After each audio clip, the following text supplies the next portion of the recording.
Welcome everybody to Become Top 1% with Axel, Maaw, and today we have a special guest. His name is Andrew Wells. He is a business guy. He's a genius with that, and he will tell us much more about that. He was able to, from zero, to build 8 business figures, diversifying in different models, but he will tell us much more about that himself. So welcome, Andrew. How are you? Hello, I'm doing good. Thank you, Axel, for having me on this. It's amazing. It's an honor to have you here. And so here we are. Become top 1%, and you definitely are a top 1% in your industry and in everything you're doing. You were able to, with multiple ways to reach, the best or the best that is possible to reach, from zero to everything, basically. So tell us a little bit about, I know this is a general question. I know this is a general way to put it, but how did you get to your success? Well, a lot of winging and prayers. So I built a bath remodeling company. That's what I started off in. I actually started off with a web design. And I was just trying to build something in my room. I was giving a lot of websites out for free. I was trying to build a client base when I didn't really have any skills, but I developed my skills and started building a real business out of it. Got into a 6-figure mark. I started taking that money, reinvesting into stocks. As I did that, the stock market went up and down. I lost about everything about 2 or 3 times, but I eventually figured it out and then grew that to about 3 times what I had. Market kind of fell apart, so I lost a little bit. And then from there, I took everything I did have because I made a lot of money in the stock market. At the time, for what I had, I think it wasn't much. It was like maybe I turned like 3,000 into 15,000. So, but it took me about 9 months to be able to do that, but I did it very methodically. So one of the things I did differently was instead of just trying to, get rich quick, when I built my web marketing company, it was just more about just doing one website and just making sure I do a good job and then just keep doing that and just keep doing a good job and making sure I produce for the people that hired me to do their websites. When I took all that money out, it was a kind of a bad period. Retract back, I started making a lot of money. The stock market was before the web design. So I used the money from the stock market when it collapsed. I think I went from 3,000 to 25,000, and it went down to like maybe 18 or something like that when the market collapsed. I pulled everything out, and then I basically reinvested myself into trying to develop websites. I was actually doing websites around the same time, but I wasn't doing it as a business. But after the market collapsed, I was like, well, I don't know what to do. Maybe I'll, build something else. So since I was already doing websites for free for people, I just decided to start charging people, and people were willing to pay because I was just learning how to do it. Yeah. That taught me a lot about code, sales. I was always networking with people. So I was like, well, might as well turn this into a business. So I started making money, turned that into a 6-figure business. And then I came to a country called Moldova. I just had a heart for the people here, and I saw the poverty. I wanted to do something about it. So I prayed about it and decided I wanted to get into a different business. Went back home, bought a bath remodeling company. Basically, I took everything I had, and a remodeling company that had like $400,000 in debt, basically no sales, and $30,000 a month in expenses. So I didn't know what I was doing. It was a bad deal. That's why no one bought it, and I was the only one left to do something with it. I would never have done what I know now. I would have never done it, but I did it, and then had to struggle through it. I knew nothing about bath remodels, just like I knew nothing about web design. I learned it, built a company, knew nothing about bath remodels, learned it, and then built a team, kept it growing. Now we're pretty much one of the larger bath remodeling companies in the state, in both Alabama and Tennessee. We're top 5, or we're pretty high up there, both at Home Depot and Lowe's. It's an 8-figure company, and then I took a lot of that money along the way, just kept reinvesting in real estate, got networked with a lot of real estate people. So I'm in multifamily units. I don't know how many doors I have, probably ventured into maybe 400 doors, and then got into probably flipping and hard money lending, and then got into some startups both here in Moldova and in America, and then started ministry. And so it's a 6-figure fund. It's quite large, almost $1 million. That's already set up, ready to deploy for, church ministry purposes. So I'm trying to organize some stuff. I'm actually here in Moldova now. So yeah, that's kind of the history and how that's the general, history. It was a really hard hard path. But things are finally starting to be a lot more exciting, let's say, in the last few years. Actually, you say so many interesting things in a very condensed time that I have like a million questions, but we're gonna have to reduce this to just a few. Yeah, one. Which is basically we're gonna have to reduce to a very, very few. But yeah, definitely many things you say are extremely interesting, because a person that wishes to become top 1% in whatever the field, right, can be business, it could be sport, etc. But the point is, there are many also myths about what a person should do to become the top 1% in any given field. And one thing that really caught my attention is when you were saying that you restarted multiple times. So you lost your capitals, your businesses, and then you had to restart. So how true is that in the sense, in any business, you think, in any type of situation that one person wish to achieve, right? Any form of success. It is always true that one person will lose multiple times and have to restart from zero until they get their real golden success. Well, it depends. I think it depends on the person, their skill set. I mean, usually when you lose everything, it's usually because of a lot of bad mistakes. It's part of learning. Mm-hmm. So I made a lot of mistakes when it came to stock market. That's where I lost my money multiple times. But I learned a lot of the strategy around investment, a lot of investment strategies around that time as well, because everybody wants to get rich. Basically, you're trying to throw all your money in. And I was actually sharing this with a friend today. Mm-hmm. You throw all your money in today to double your money tomorrow and then do it over and over and over again. But all it takes is one time to lose it all. Mm-hmm. Yeah. So statistically, going to lose it all at some point if you do that strategy. You can make a lot of money quick, but if you don't stop, then at some point you lose it all. So the trick here is, it's not about losing the money, and it's about how you take profits or make money. Mm-hmm. If you make whatever you're making, make money in the capacity that you in the realm that you understand.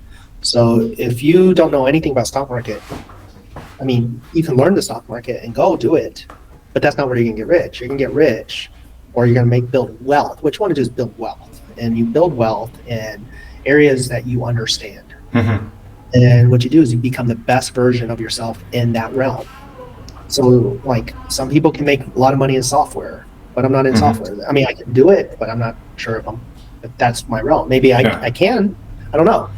Some people can be good designers and can be top 1% there. Sometimes you can be the best. If you're top 1% of music, maybe you can do it there. The main thing is understanding your trade and understanding the gaps in the market where people are not filling, and then take your trade and your understanding and figure out how to fill in a gap that no one else is filling and do it really, really well. Solve the problem. Not trying to make money, but solve the problem.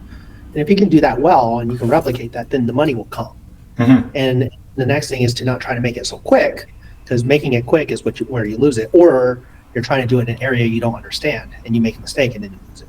So what you can do is, I say, don't try to optimize every deal. Focus on win-win with people, and you can focus on frequency of deals, not so much optimizing the one deal. Because if you optimize one deal and just try to get the most out of the one deal, maybe the only deal, and you're going to try to get it again, and it's so hard to get the best deals. Focus on just making money, good money on every deal. Mm-hmm. And you'll lose some, but sometimes when you increase the frequency of deals, whatever that deal is, if you increase the frequency of that deal and just make something and learn how to do it really well and make more and more of it over time, eventually you can make more money over a long stretch of time, and at some point, and then take those profits and continue getting better and better and better at it. At some point, wealth just comes. It's just math, because you can compound off of your learning, both what you've learned. You'll make less mistakes, you'll put less time, you'll do it faster, and you'll make more. But in the beginning, you'll spend a lot of time, make less money, make mistakes. But that's part of the learning process. So focus on just making really good decisions, not trying to optimize. You want to optimize it, but don't stretch it past your margin. Don't stretch it past what you know. Make sure you are in a position where you're like, I'm going to make money, I'm going to be fine. And decrease the risk, just get that, it's that sweet spot between risk and opportunity. And don't try to don't try to optimize your opportunity and increase so much risk. Try to find that sweet spot. And if you can do that well and replicate it well, then wealth is built, and it just happens. I just did it slowly, and then over time, you're just like, wait a minute, this is big, this is big, this is big.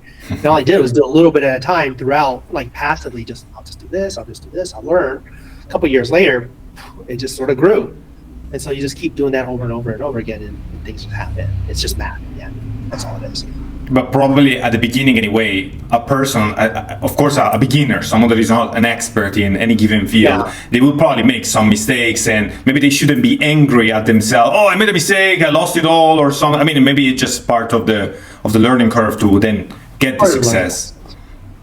Yeah, the main thing is, like, let's say you're trying to swim. The main goal is to not drown, because if you drown, game over. Yeah. But if you kind of soak up water and then you get back up and then you cough and then you get out of the pool, kind of reprocess, what did I do wrong, and then get back in, and then it keeps happening, you're not giving yourself margin. Go to the shallow end. So that way, if you go under, you can push yourself back up and eventually learn to swim. At some point, you get better. Once you get better, you can go deeper. Then once you get to the deep end, then it's about endurance. It's about skill. It's about optimizing your body so you can swim at long periods of time. But if you don't know how to swim, why get in the deep? Why get in the deep end? Stay in the shallow end and focus on just making sure you don't drown. You say also something interesting about, in a way, you enter the pool and then you leave and you analyze what you just done to maybe don't make that mistake. So what do you think about that? I mean, how much do you suggest to reanalyze maybe something that a person did, of course, maybe in business or something, to understand maybe their mistakes and maybe don't commit their mistakes again or something? Oh, you're going to make same mistakes or new mistakes. I mean, I wouldn't dwell on it. Just understand you made mistakes and then just analyze it and do the best you can.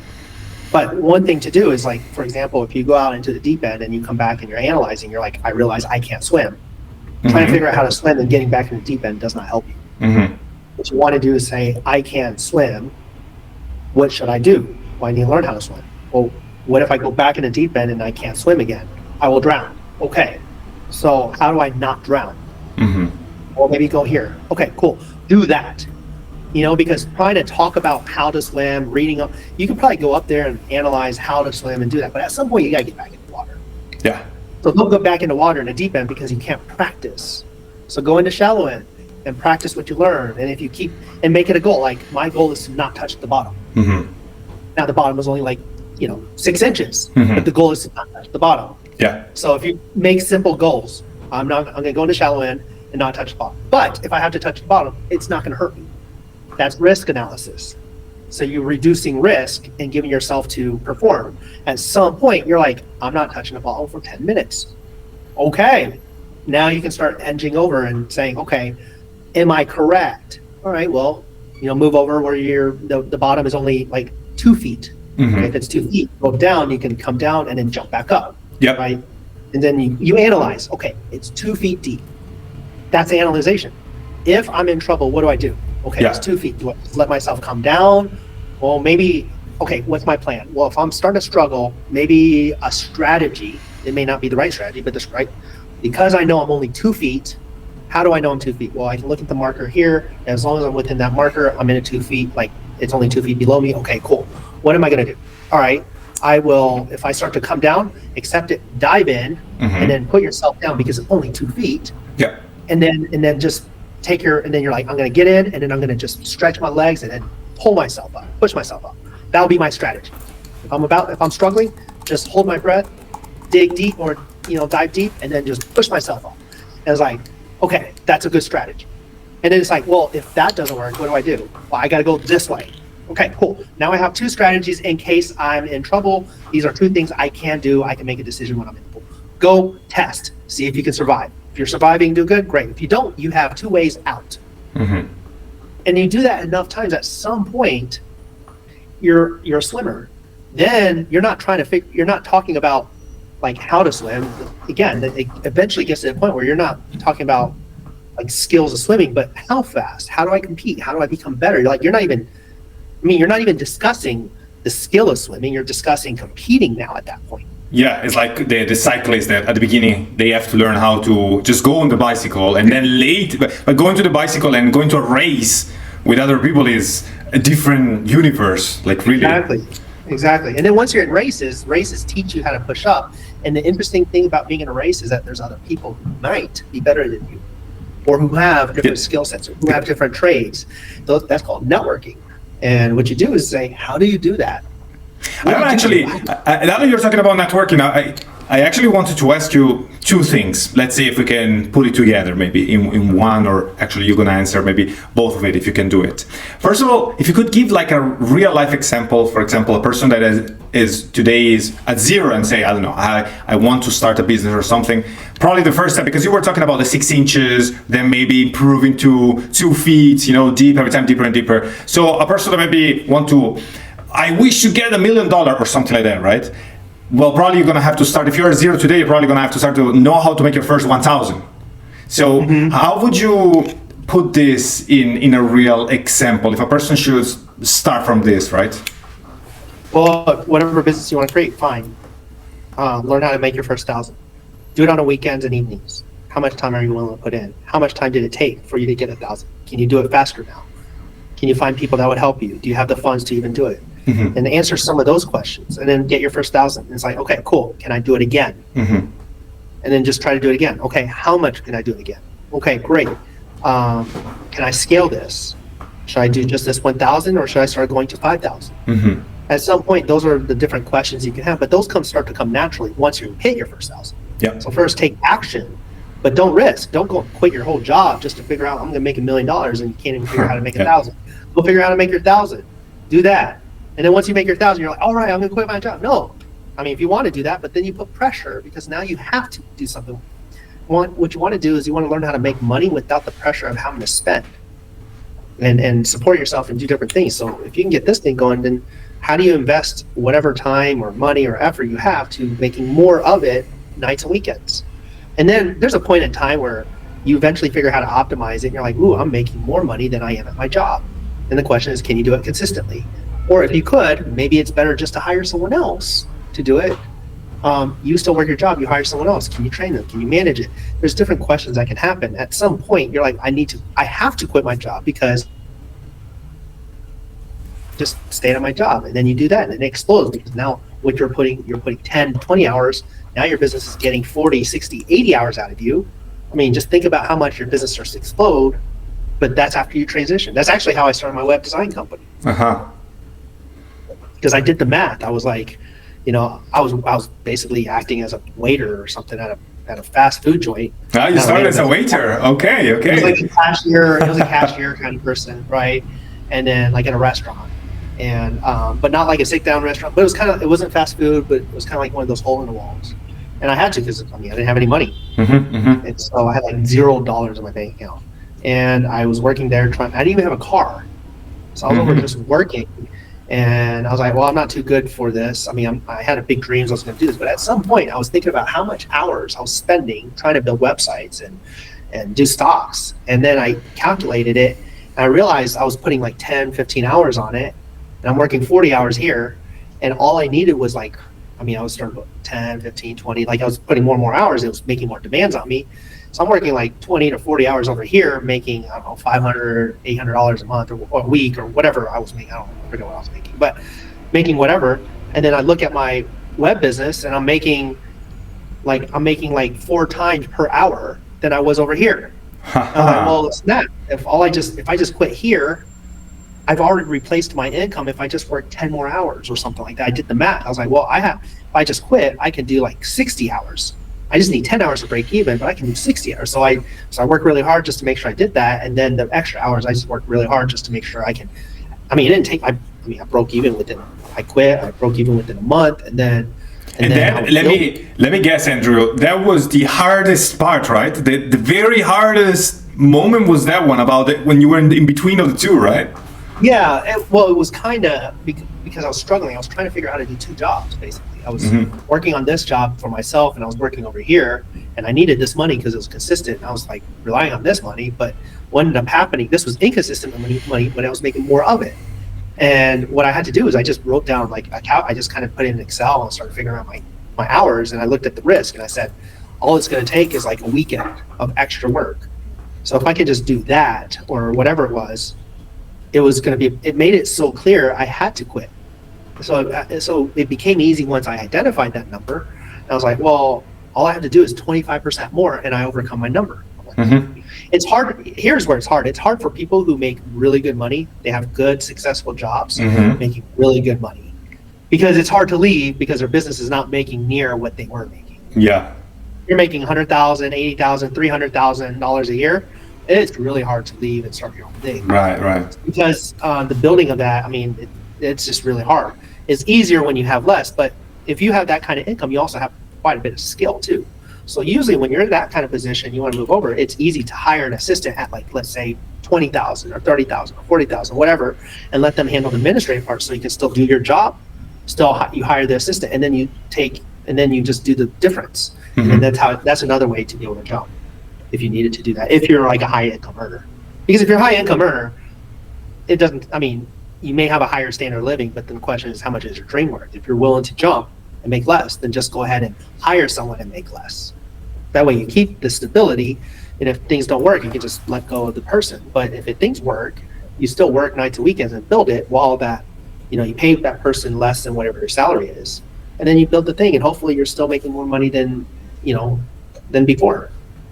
Yeah, right. Indeed, I actually have to tell you, Andrew, I have surely another million questions, but yeah, we're gonna have to cut down to 2 or 3 more, and then we close for today, because, well, otherwise we'll continue for infinite amount of time. But you said a couple of things, they're very interesting in the things that you were saying. Well, a couple of things, way more than that. But let's say 2 things I wanted to know. First of all, about network, how important is that, how to build one, and so on. And the other thing is, because you were talking about, when the moment that I asked you, you were like in between of the 2 jobs, your old job, your typical job, and your own business. At that moment, you were like working in 2 jobs and so on. So I wanted to know more about the discipline of a champion, the discipline that there is behind. How important is that? If you really want to live your old life and really want to build your own empire, how important it is to have this mindset of a winner that is workaholic, working a lot. And do you think is that the only way, or what are the secrets there, or some of the tips that you can give? I don't think people become, well, those are actually really good questions. So first is networking, the other is in relation to work ethic. Yeah, work ethic, yeah, correct, yes. So let me answer, so the networking, in fact, I think those 2 are pretty much the most important things. It's because work ethic helps you persevere through the crap. So I would say your network is what gives you the opportunities, because you can't do everything all the time. In the gaps of the economy, everybody is part of whatever's going on in the world around you. So that's where you get teammates, that's where you get partners, that's where you get people you can hire, just deal flow. You have to know people who know stuff or who have access to opportunities. So you're going to have access to opportunities, and you'll be able to share it with others, and they'll be able to do it with you. So networking is huge. Yeah. I mean, look, we've got to meet each other because of networking as well. Yep. So, I mean, but imagine the value I got from you and the value you got from me. Just, I mean, the stuff I would have never got had I never met you, and vice versa, right? Yep. Those happen through the relationships, and so I'm a big believer that God works in the context of relationships, and I think it's the giving of each other. And same thing in marriage. If you give 100% to each other, that's when the marriage flourishes. So everything's about giving and helping each other out and helping with opportunities. And there's so many things out there that's going on. And if you want to offer anything to the world, you have to be part of whatever the world is out there saying, I need help, I need services, I want to help you, whatever it is, you got to be part of the ecosystem. So networking is huge, and figuring out who you want to network with is all in relation to what it is that you want to learn. If you want, think about all the people, like if I was looking for this product, where would I go? Yeah. If I was looking for a mentor who understands this, where would they be? Like, you just kind of put yourself in their shoes, and then look, there's groups online, there's conferences, there's events, every industry and everything has something about getting people together, because that's where everything, starts to grow. So networking is huge. Work ethic. So discipline is huge. So discipline is the ability to forego something you want to do for something you have to do. And that's tough. So like having gym discipline, I need to do it. I want to do it. Mm-hmm. I don't want to really do it, but I will do it. Yep. It's doing it when you don't want to. That's what discipline is. Discipline in finance is when you look at something you really want it, but you don't buy it. That's discipline in finances. I mean, you don't have to not do things that you want to do, but if it's going to be at the expense of something that you should do, then, I mean, everybody can choose. I want to do this, and so therefore I'll do it. I want to eat this, so therefore I'll eat it. Like everybody can do that. What makes you different is when you make that decision and say, you know what, I'm willing to wait for something better and make those decisions and continue to be consistent on those decisions.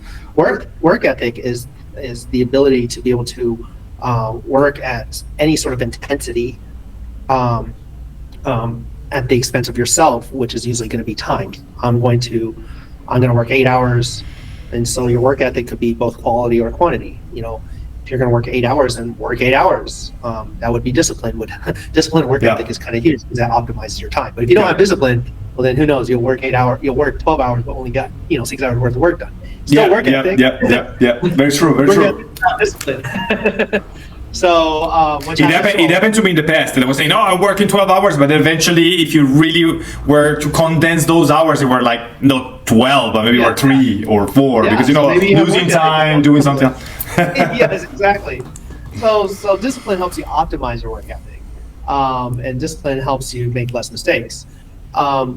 Work ethic is huge because, and Elon Musk used to say this, is that my 80 hours is going to outbeat anybody's 40 hours any day.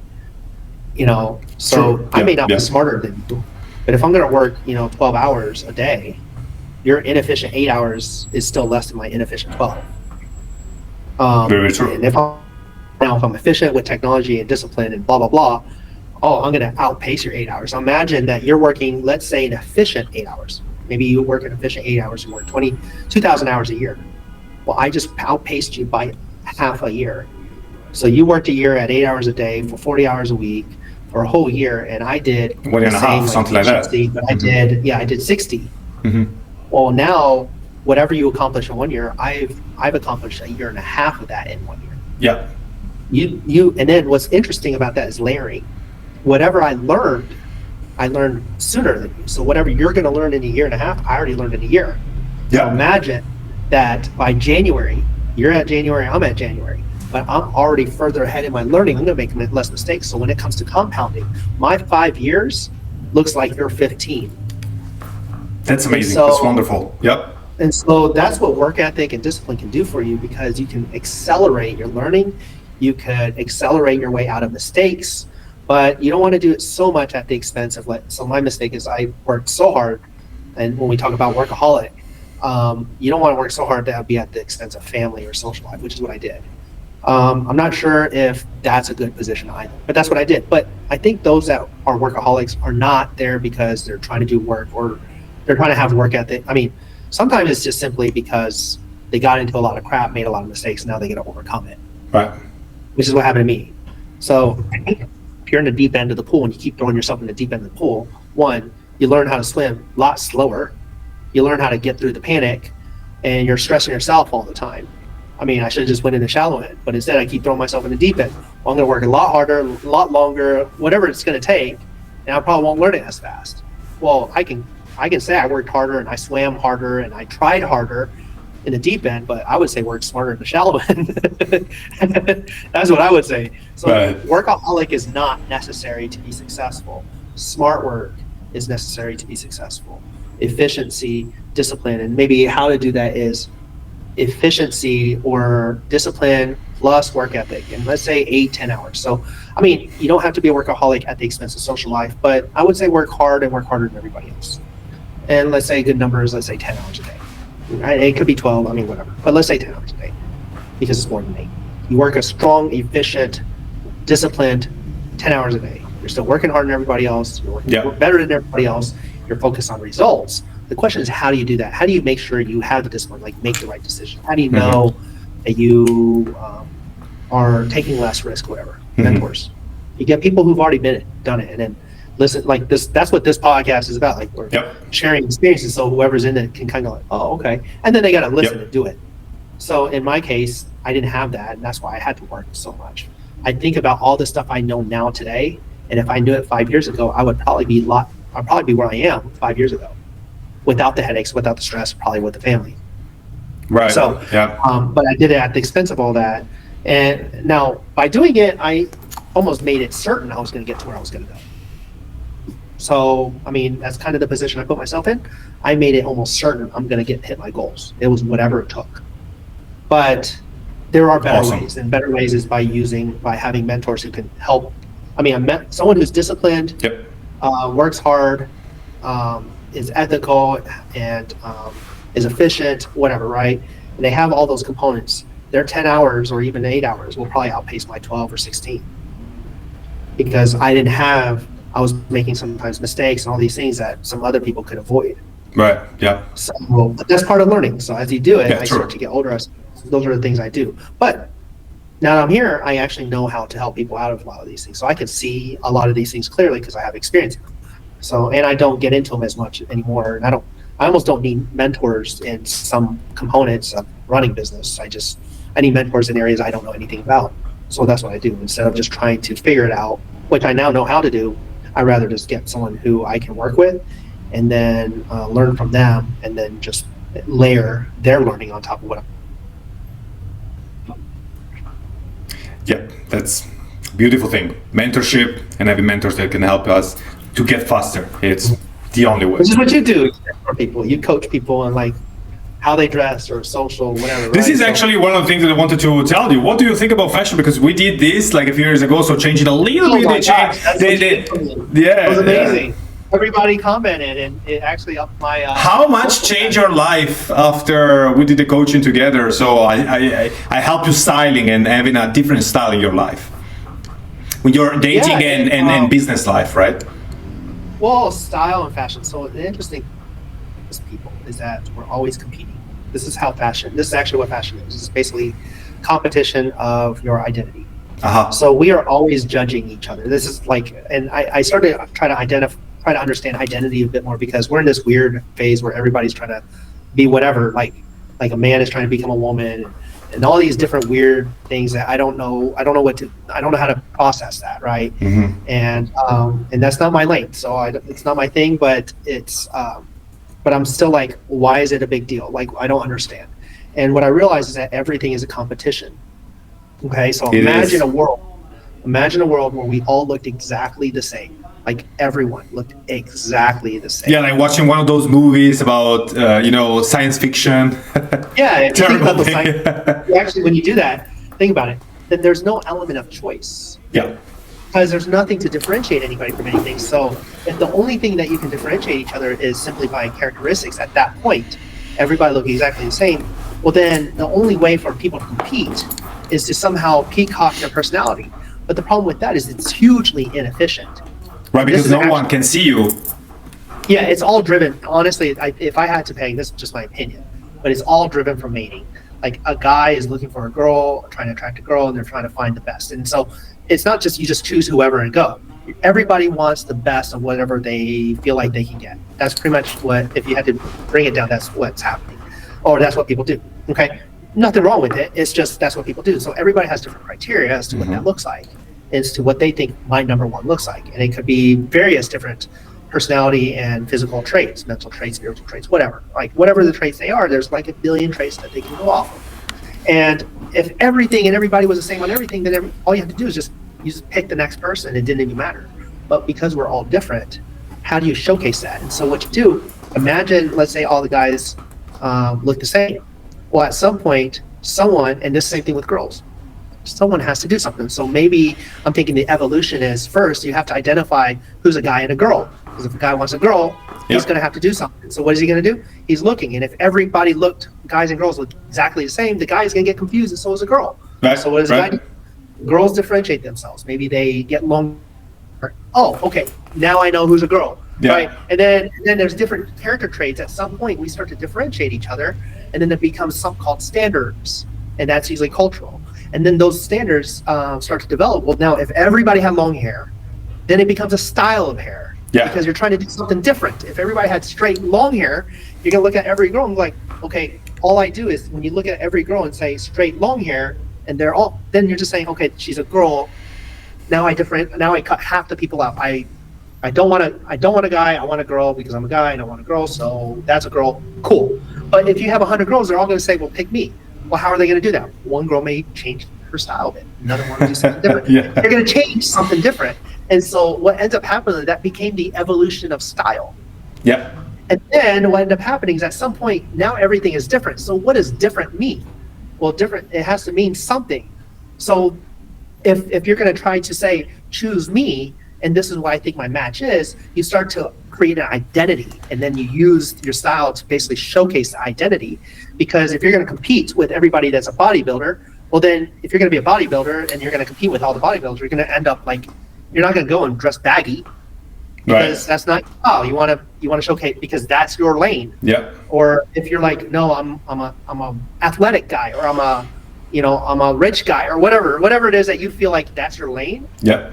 All of a sudden, people start to dress in that way to say, if you're looking for this kind of guy, this is who I am, and you start to make whatever it is that you have to showcase that. And that became, once I was able to kind of like understand the evolution, I was like, and it's normal because animals do this in the in the animal kingdom, animals do this. They're trying to differentiate themselves, and guys try to do this to basically say who's powerful. Of course, in this age, because in the older days, women go after the guys who are able to protect them because there was threats. Yeah, the strong one.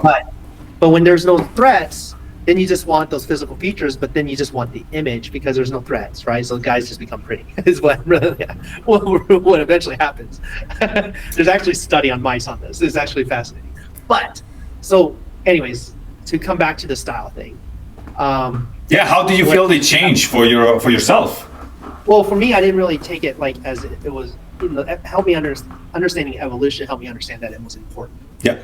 And then once I understood it was important, then once I started doing it, you did it, then I started realizing that's how I was able to start standing out amongst others. Yeah. And it showcased who I was, and then people started questioning. And it was interesting because guys wanted to know more and girls started paying attention more. And I was like, wow, that's kind of different. And it was because I was basically saying to the world, I'm put together, I know what I'm doing, and I'm sophisticated, I'm of status. Now, the question is, to what status do you want to do? Which is why all these name brands are a big deal. Correct, yeah. But sometimes, because that's why people know, just because you have name brands and there's fakes, no one ever looks at it and says you have to do that.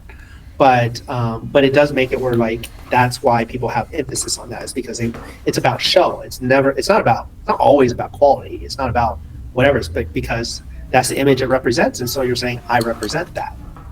And so style really helped me not only feel that or understand that, but also feel it, because I watched people react, and I was like, well, this is how the world works. So yeah, indeed. I wanted to tell you, even today, you're dressed like super cool because you are actually giving this aura of success. I mean, if someone look at you, they think like, oh, this is a successful guy. It's definitely not like an unsuccessful person that come with a hoodie or something like that, and they say, oh yeah, but I build businesses and whatever, and then someone might still have the doubts, like, well, he doesn't really resemble the thing that he's saying. Instead, like, for example, if someone look at you and you're saying, okay, so we built this, and with experience, with discipline, with network, and so on, with trial and error, I was able to build with my team, etc. We were able to build an empire and so on. And then, well, you look like that person. So definitely the style gives this also authority in a faster way. Like you say, if we were everybody the same. Yeah, faster. That's the key. Yes. Like, I mean, I could probably, let's say, get in front of people and say, hey, get to know me, whatever. And somehow hope that my personality shines and they think I'm the most amazing person ever. But the reality is, how are they supposed to know the difference between me and anybody else? Yeah, correct. So if I'm sitting in a group, if I don't stand out, then there's really nothing that triggers anybody to say, hey, tell me who you are, what's your name, or anything. So style kind of helps give people, it kind of helps initiate opportunities for people to say, ooh, I wonder what he's about. Absolutely, this is so true. We are here, Andrew. It's amazing, and I love it. All this that we're talking about, and definitely we should talk for another 5 hours straight about all these things, dynamics, and tip suggestion that a person should take, to become top 1%. But at this point, I think that we have to go towards the closure. But before to close, I always ask one more thing, and this is: do you have any final thoughts or tips, suggestion, like something that maybe to you personally helped you a lot, or something that you really feel to share with the world? Like it can be anything to become top 1%, to feel top 1%. What would be that thing? Part of me is like, don't even focus on being top 1%, honestly, if I had to. I would say the things that are important in life is your relationships with the people around you. If you're young, find a wife, find a husband, build a family. That's your legacy. Train people, teach people, and then be really great at what you do. Find purpose in it. Find purpose. I love this one also. Yeah. So find your family, find your thing. Because, I mean, what is being 1% going to do for you? Like buy a bunch of stuff, then what? And that's cool for a lot of people. But really, what I personally encourage is to find God, and then just love people. And then as you're doing that, be great at whatever you want to do. But as you're doing it, find purpose in why you're doing it. I mean, if you're trying to make money because you're trying to survive and eat, then do that. And that doesn't take a lot of work. If you want to go and do other things that take a lot more money, then fine, you can build business and meet that. But I feel like that trying to make money without the purpose of what the money's going to do is just going to make you chase something that at some point has no meaning. So I think what you should do is chase God. Yeah, I agree. Chase only in relationships, and then find financial means to support that. And if you can do that, you have a fulfilled life. I mean, what are you going to do with $1 billion? Buy a bunch of stuff? I mean, if you don't have the first two, what is it going to, fine, but I'm not sure how much fulfillment you can get in that. Yeah, no, absolutely, yeah. With people and having tea and having good conversation and spending your time. Spread the love. That's where the most valuable things in life don't cost a lot. Yeah. So I didn't realize that. I kind of learned that maybe a little bit the hard way. I mean, definitely things are easier. It's nice to do more, but I have purpose behind it. I mean, I'm trying to make money because I want to do stuff in ministry, with the church, with God. But I don't think you should do it at the expense of family or relationships around you. If you do that, then you have nothing. Mm-hmm. Like what's the purpose of making all the money, doing everything, and you lose your wife, you lose your kids? And that doesn't make any sense. Right. And think about your kid. Like your kid grows up thinking, oh yeah, my dad is rich, but I don't know him. Oh yeah, that would be terrible. Yeah. Exactly. Still spend time with family, spend time with that. The money, I would say, be the best version of yourself, and try to figure out how to make money doing that. But being top 1%, just be the top 1% of who you are. Of yourself, yeah. Mm-hmm. Yeah. Yeah, really, the competition is you. You yourself is the competition. Your own competition, yeah. And the biggest critics and the people that should care are the people that love you, and build those people and figure out who you want those people to be, and then build everything from there. If you can do that well, even if you don't make the craziest amount of money, if you got love and family and friends, and just imagine a grandma, billionaire or not, the legacy is looking at a bunch of kids around a Christmas tree, and realize that she made that, and seeing all the happy faces. It'd be nice to be able to pay for all of it, but best case is that they're all happy and healthy and taken care of. That's what you want. That's the most important thing, because a lonely billionaire sitting on a Christmas tree by herself, but she has $1 billion. What's that going to do for you? Right? Oh yeah, no, that would be one of the most depressing things exactly. ever, right? Yeah. You don't want it to be where the best has already been done. Like you've lived your yacht life, you lived this life, you lived the party life. Now you're sitting at home with nobody. That's not life. So I would say build a life and do everything you can to protect it. And if you want to make a lot of money, but put purpose to it. Money is just simply there to help you, to share with others, really, right? It's a tool to share. It's experiences, it's livelihood. You want to have all that, but listen, the people today are living much better. This average person of today is living much better than the kings of centuries ago. So just think about that. True. Yeah, absolutely. 100%. Yeah. So your standard of living, everything is relative. You're comparing yourself to everybody else and saying, I want to be better than everybody else. You're living better than kings. Yeah. So it's have perspective and think about what you're sacrificing. And yeah, fine. Go build some big stuff and do some of that stuff. But not everybody's called to be billionaires. Shoot, a few million debt free. There's easy ways to do that. You don't have to. And if you can do that well, you probably retire well. But it's just, that's what I encourage is focusing on that really well. Money usually comes.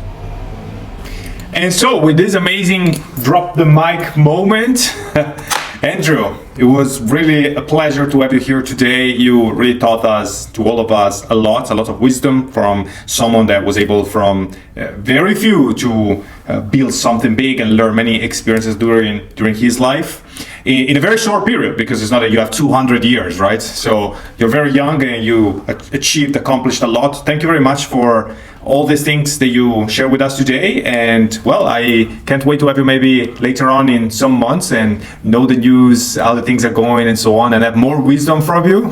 So for right now, I will say thank you very much and see you next time. See ya. Thanks, Axel. Ciao, Andrew. Bye-bye.